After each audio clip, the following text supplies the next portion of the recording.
James, the property manager of Kensington Heights, sighed as he opened yet another email. As he read the subject line "Urgent Complaint about Amenities," he knew exactly who it was from. Mrs. Eleanor Whitmore.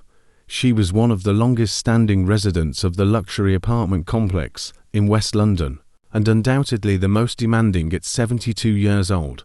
She was sharp, meticulous, and completely unrelenting when it came to her high expectations of the building's maintenance. Her email read, "Dear Mr. James, once again, I find myself deeply disappointed in the so-called premium amenities promised when I moved in the lift shutters every time it reaches my floor.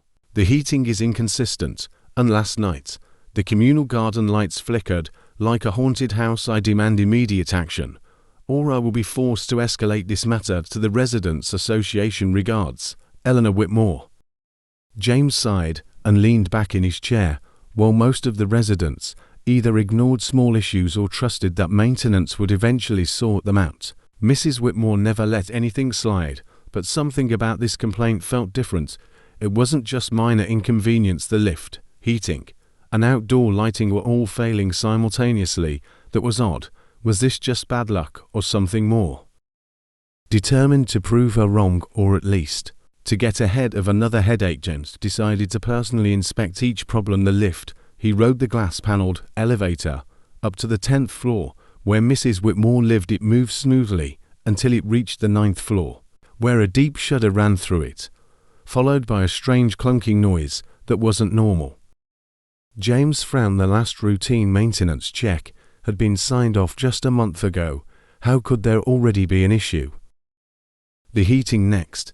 He visited a few apartments to ask residents about their heating. Mrs. Patel from EPIC complained that her thermostat was set to 20 degrees Celsius, but the radiators barely warmed up. Mr. Lawson from 6D said his heating was on and off like a stubborn kettle.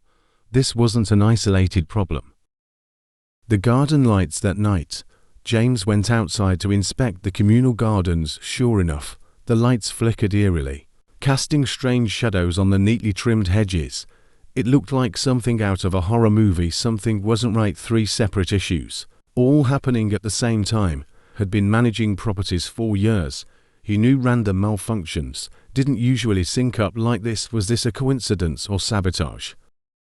James returned to his office and pulled up the maintenance logs. Each issue had been marked as serviced and resolved in the past few weeks. But if the reports were true, then the problems shouldn't exist. Someone was lying.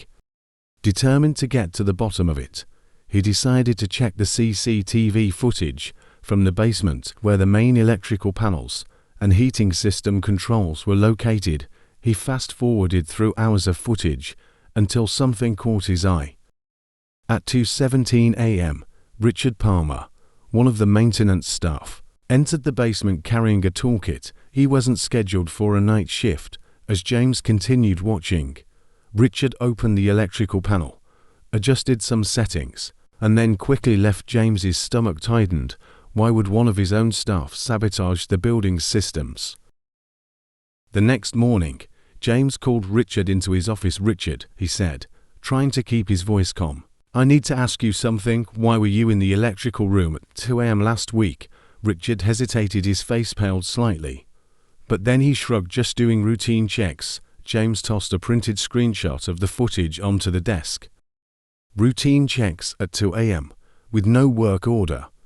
And right before the heating and lights malfunctioned. Richard's jaw tightened. He looked away. Exhaling deeply after a long silence, he muttered, "Look, James, the first didn't want to do this, but I was paid to cause those issues." James's heart pounded. "Paid by who?"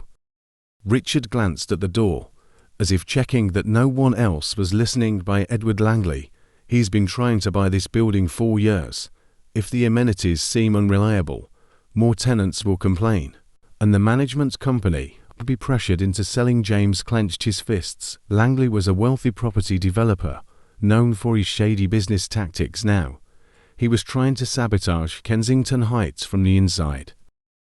As James tried to figure out his next move, a knock sounded at his door. Mrs. Whitmore walked in. "I assume you've discovered the truth?" she asked. Raising an eyebrow, James blinked. "You knew?" She smirked. "I wasn't always a grumpy old woman, Mr. James. Before I retired, I worked in corporate investigations. I've been watching Langley 4 years, a suspected foul play, when my complaints were being ignored.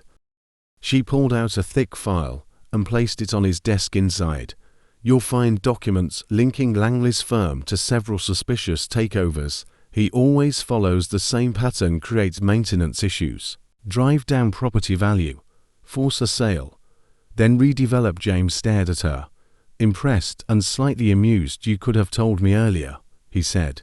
And would you have believed an old woman who complains about flickering lights? She smirked. He had to admit, she had a point. Armed with Richard's confession and Mrs. Whitmore's documents, James contacted the authorities within weeks. Langley's corrupt dealings were exposed, and his plans for Kensington Heights collapsed. Richard was fired. The damaged amenities were properly repaired. The building remained in safe hands. One afternoon, James received a final email from Mrs. Whitmore. Dear Mr. James, for once, I have no complaints. Well done. Regards, Eleanor Whitmore. James smiled for the first time in his career. A complaint had saved the building. Property and facility management perspective. From a property and facility management standpoint, this story highlights several key aspects. The importance of proactive maintenance. James initially assumed the complaints were exaggerated, but later discovered they were real and indicative of a deeper problem. Facility managers must personally verify reported issues rather than relying solely on maintenance logs. Regular audits and inspections. The falsified maintenance records show the dangers of over-relying on documentation without cross-checking. Implementing third-party audits or random spot checks could prevent such fraud. Security in facility operations. The unauthorized nighttime access to the electrical room shows the need for tight security in maintenance operations. Implementing access control systems, e.g. keycard entry, CCTV monitoring, can prevent unauthorized tampering. Crisis management and resident relations. Mrs. Whitmore's persistence shows that residents play a crucial role in identifying issues. Facility managers should engage residents actively, rather than seeing complaints as a nuisance. Transparent communication can help build trust and prevent unnecessary escalations. Moral perspective. The story raises several ethical and moral questions. The duty of care. Property managers and maintenance staff are a duty of care to residents. Negligence or deliberate sabotage of facilities endangers lives and violates ethical obligations. Integrity versus corruption. Richard's decision to sabotage the building for money highlights the consequences of compromising professional integrity. A single dishonest employee can cause significant harm to both tenants and property owners. The power of persistence and vigilance. Mrs. Whitmore's persistence, often dismissed as mere complaining, turned out to be the key to uncovering corruption.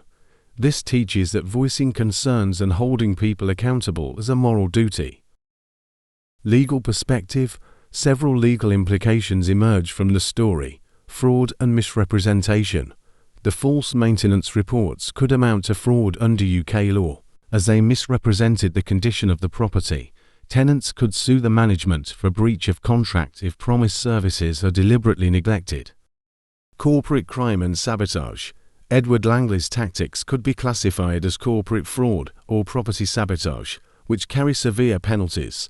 UK laws such as the Fraud Act 2006 could be used to prosecute him.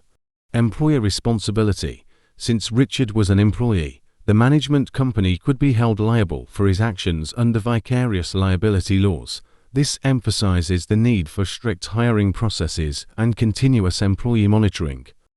Tenant rights and property law. Under UK landlord-tenant laws, landlords have a legal obligation to maintain habitable living conditions. Tenants could demand rent reductions or compensation for persistent unresolved maintenance issues. Lessons learned for property and facility managers.